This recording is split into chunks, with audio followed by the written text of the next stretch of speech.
futur de l'intelligence artificielle, il est devant nous. Nous ne sommes qu'au tout début. C'est-à-dire l'intelligence artificielle ne va faire que se développer dans les siècles qui viennent.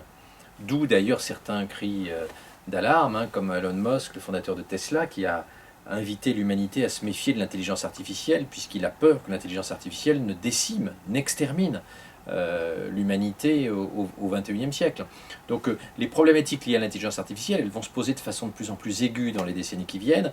Nous sommes au tout début de cette histoire-là, initiée dans les années 50 par Alan Turing, mais qui va se déployer sur plusieurs siècles. Et qui pose d'ailleurs le problème de la survie de l'espèce humaine face à des machines plus intelligentes qu'elle. Ça me fait penser à une série, là, je ne sais pas si vous la connaissez, Real Humans, vous l'avez regardé ou pas? C'est un petit peu l'idée des robots aussi, à un moment donné, qui prennent le pouvoir.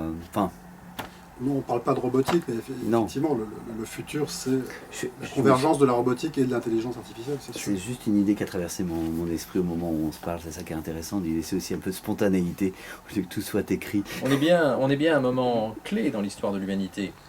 Quand Bill Gates, qui n'est pas vraiment un plaisantin, explique dans une interview récente qu'en 2035, il n'y aura plus d'infirmières et que les infirmières auront été remplacées par des robots dotés de l'intelligence artificielle, on est à un moment charnière de notre existence. C'est une révolution philosophique, politique, économique qui est devant nous.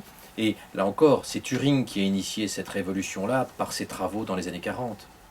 Dans L'homme qui en savait trop, le style est très addict. Ça a été travaillé, c'était volontaire. Il y a un côté très Page Turner, à chaque fois qu'on arrête un chapitre, on a envie d'aller dans le suivant. L'idée, c'est plutôt que ce soit ça plutôt que le contraire. Je vous en fais pas le reproche, au contraire.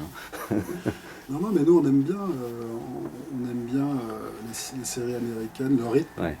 C'est aussi l'avantage d'écrire à deux, c'est qu'on est plus fort à deux que tout seul. Les auteurs américains ont bien compris ça dans l'écriture de séries, par exemple. Alors justement, il y a tout pour faire un film. Vous aimeriez que ça en devienne un? Oui, il y a un biopic américain qui sort sur Turing Exactement. à la fin du mois, mais qui n'a pas l'air terrible, mais... Qui est classique. Oui, qui est très classique. Et qui masque une partie de la vie de Turing, puisque cela cache une partie de son homosexualité. Ouais. On le présente comme un bisexuel, ce qu'il n'a jamais été.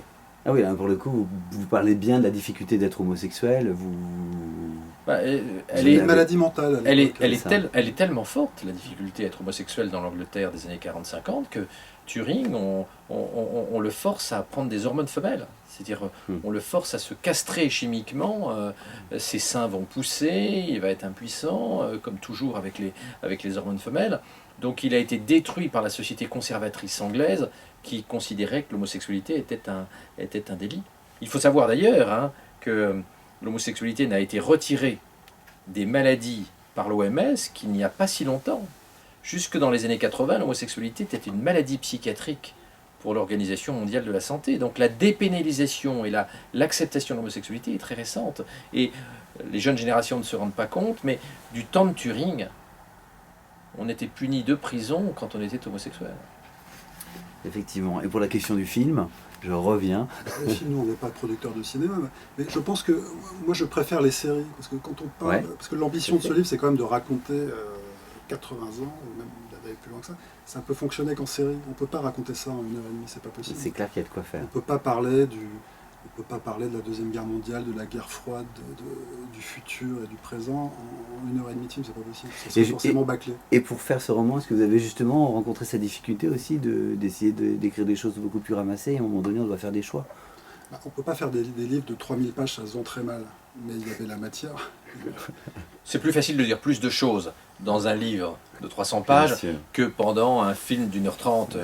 Comme vous savez, il y a beaucoup plus de mots dans un livre qu'il y en a dans un film. Laurent Alexandre, David Angevin, je vous remercie tous les deux pour cet entretien. Est-ce que vous voulez rajouter un dernier mot avant qu'on se quitte? Turing, c'est l'homme clé du XXIe siècle. C'est l'homme qui permet de comprendre la révolution des nanobiotechnologies, la révolution de l'informatique et de l'intelligence artificielle qui va complètement changer, chambouler tous nos repères pendant ce siècle qui va être objectivement vertigineux. Et vertigineux d'abord à cause de Turing. Et vous, David? Moi, je pense que c'est l'occasion, ce personnage, c'est l'occasion pour les gens de prendre conscience de l'importance de la technologie, l'importance non seulement de Turing, mais globalement de ce qui est en train de se passer. Il Là, vraiment, à une période charnière, les choses vont s'accélérer par le biais de l'informatique. Il faut que les gens soient un tout petit peu plus au courant des conséquences que ça va avoir sur l'emploi, sur l'éducation, surtout, sur notre vie, sur la société, sur l'humain même au sens biologique, etc. Finalement, c'est encore un livre qui nous confirme bien que nous sommes dans une société en pleine mutation. Ouais. Tout change, mais à tous les niveaux, quoi. Très très vite. Un grand merci à tous les deux, Laurent Merci Alexandre, David Angevin. Voilà, le titre de votre nouveau roman à tous les deux, c'est L'homme qui en savait trop aux éditions Robert Laffont. Et j'invite les internautes à devenir lecteurs parce que c'est vraiment passionnant. Merci à vous deux.